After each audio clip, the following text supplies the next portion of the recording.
Assalamualaikum warahmatullahi taala wabarakatuh. Salam sejahtera saya ucapkan kepada Dr. Syekh Abdullah bin Hassan Maidin selaku pengurus kursus dan juga tenaga pengajar bagi subjek JUR 102 Penghayatan Etika dan Peradaban.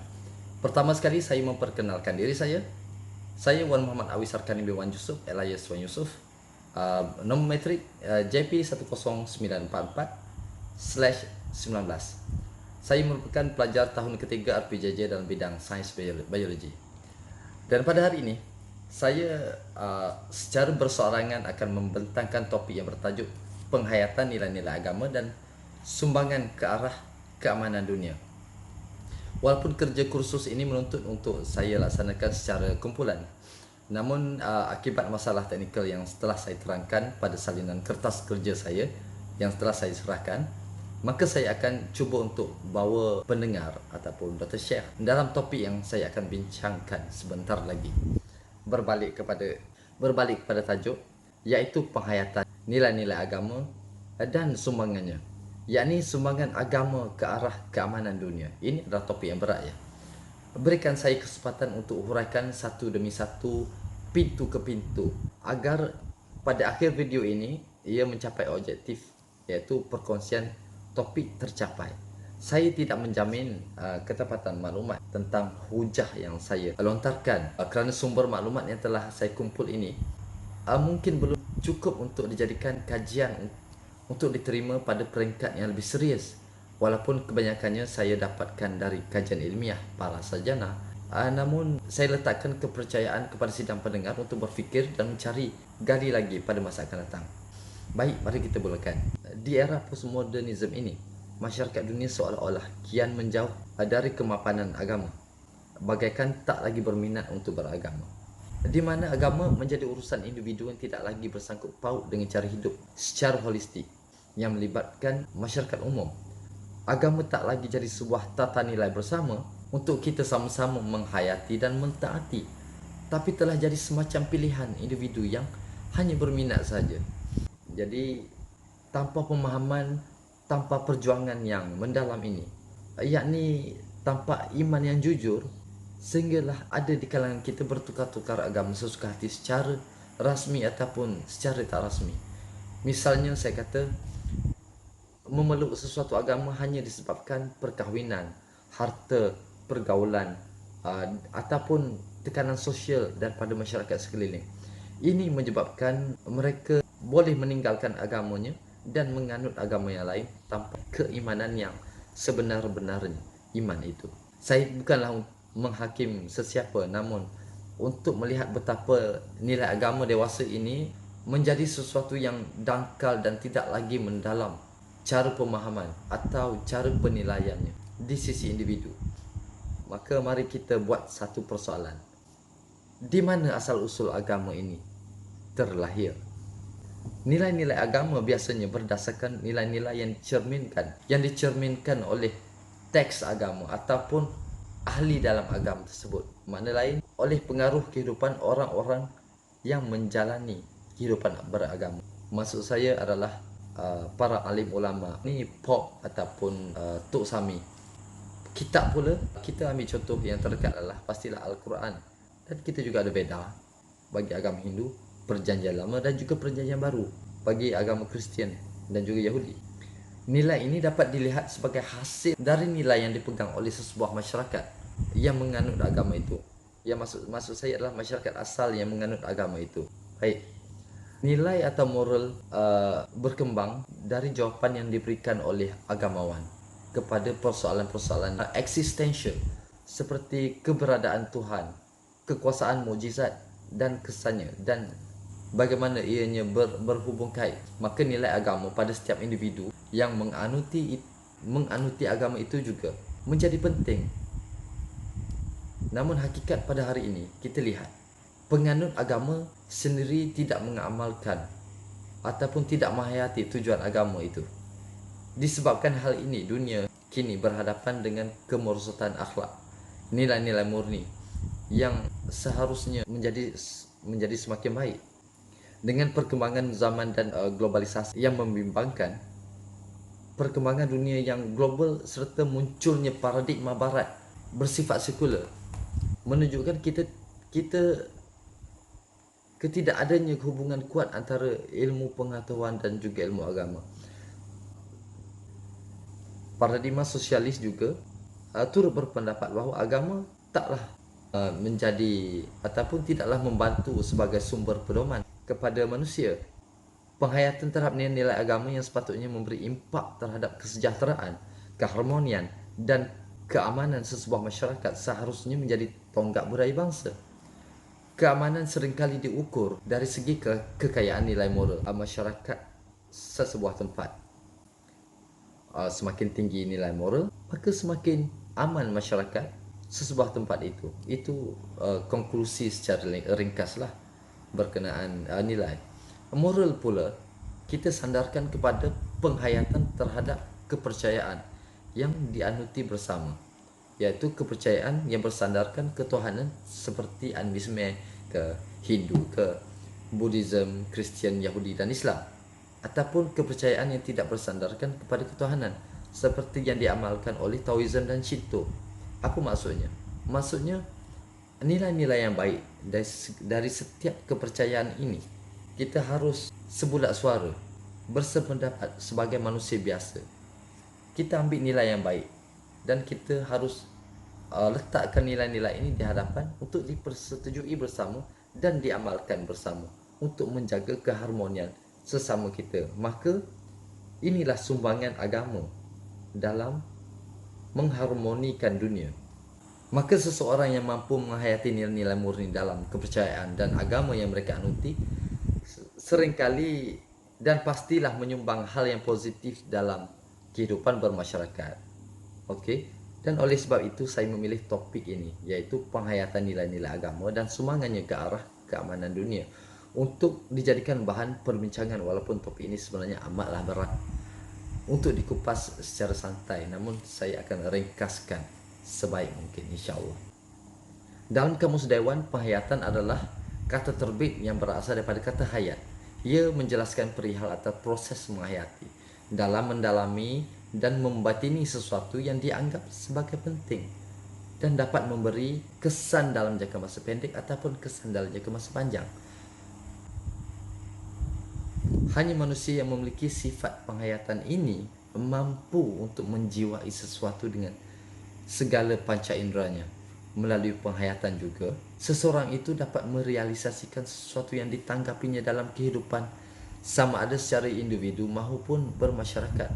Dan apabila kita bicara soal nilai pula, nilai menurut Muhammad Saleh pada tahun 1998, ia merupakan komponen yang terpenting bagi setiap budaya masyarakat. Menurut Muhammad Saleh, nilai ini merupakan idea-idea yang dikongsi oleh masyarakat tentang apa yang baik dan apa yang tak baik. Sesuatu kebudayaan itu yang dibentuk secara konsensus oleh masyarakat setempat harus punya satu kata.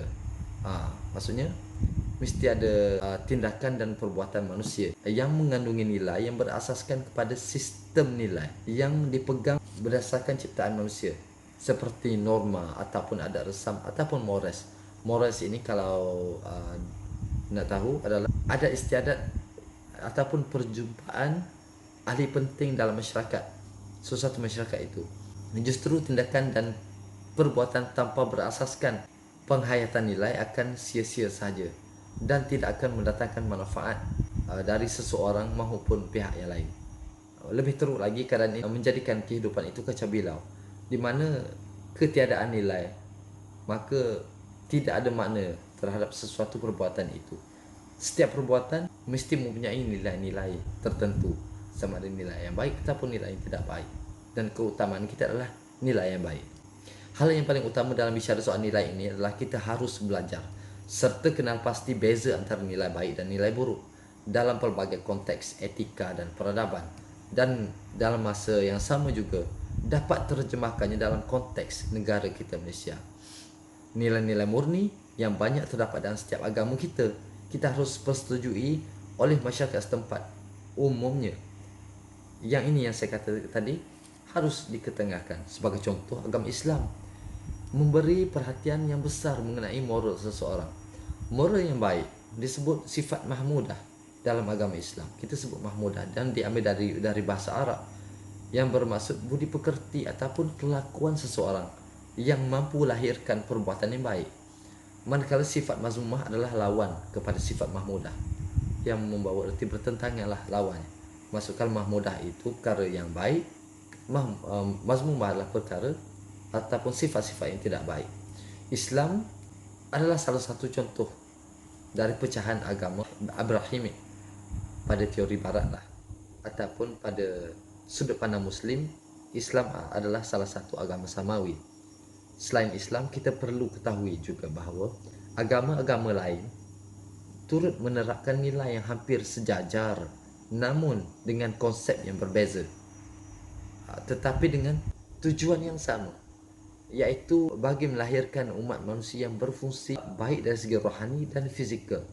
Salah satu contoh agama yang terawal pernah ada di dunia ini adalah agama Hindu. Jejak akar penyebaran Hindu setidaknya ditemukan berkembang sejak 4,000 tahun yang lalu di lembah Sungai Indus, sekitar daerah Pakistan pada hari ini. Pada zaman silam, Hinduism dikenali sebagai Arya Dharma, dan orang-orang menganuti agama ini dikenali sebagai Aryan. Hindu merupakan agama utama dunia India. Meskipun India dianggap sebagai sebuah negara sekular pada hari ini, namun praktisnya sama seperti agama Islam di Malaysia yang berorientasikan sekularisme, ya. Maksudnya di India dia sekular, tapi basically agamanya Hindu. Di Malaysia juga praktik sekular tapi beragama Islam. Dengan peredaran masa yang begitu panjang ini, agama Hindu juga turut melahirkan cabang-cabang baru, aliran baru, ya, terutama sekali agama Buddha. Apa yang menariknya untuk dikongsi adalah agama ini tidak tersebar sepenuhnya. Maksud saya agama Hindu tidak tersebar sepenuhnya dengan penaklukan ataupun peperangan atau sebarang bentuk keganasan seperti mana agama Islam. Maksudnya agama ini juga menerapkan keamanan, kasih sayang, simpati, kemanusiaan, kebajikan.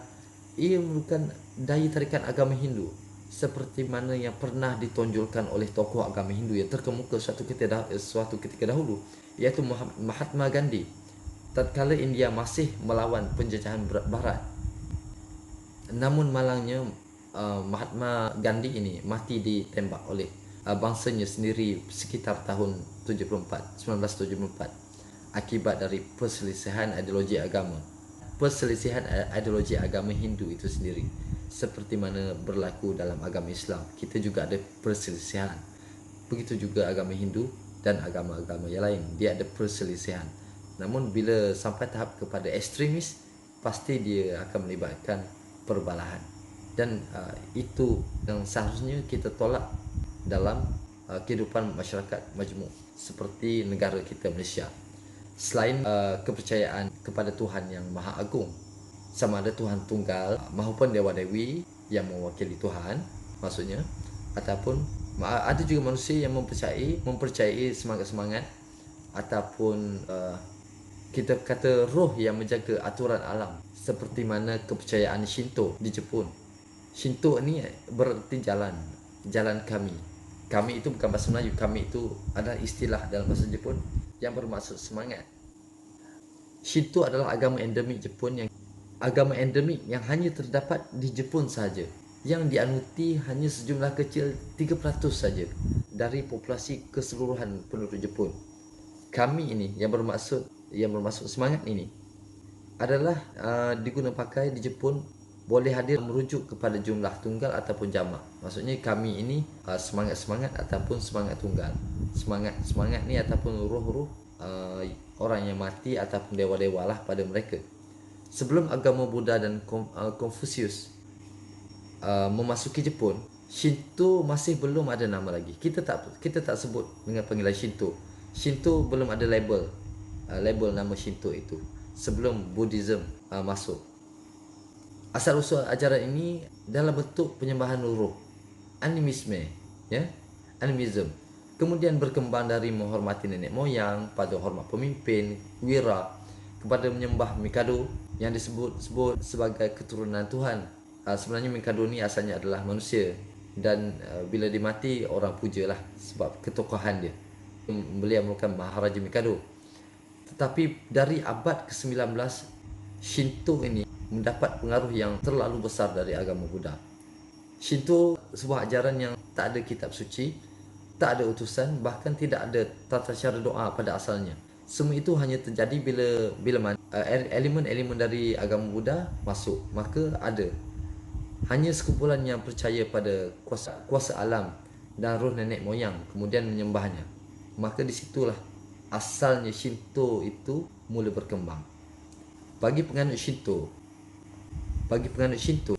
penghulu bukan sahaja seorang pemimpin. Dia bukannya sekadar memimpin hal-hal sosial. Malah penghulu itu juga menjadi wakil-wakil Tuhan di dunia, seperti mana istilah sultan yang digunakan pakai di Nusantara pada era Kesultanan Melayu Melaka, dan seperti apa yang kita pelajari, yang kita faham. Ya, penghulu wakil Tuhan sama seperti sultan juga wakil Tuhan. Di kalangan orang yang bersungguh-sungguh dalam mempelajari dan mengamalkan ajaran agama Buddha di Jepun itu, antara lainnya adalah Raja Shotoku yang hidup pada pada tahun 500 ke 600 Masihi. Itu orang-orang yang penting lah.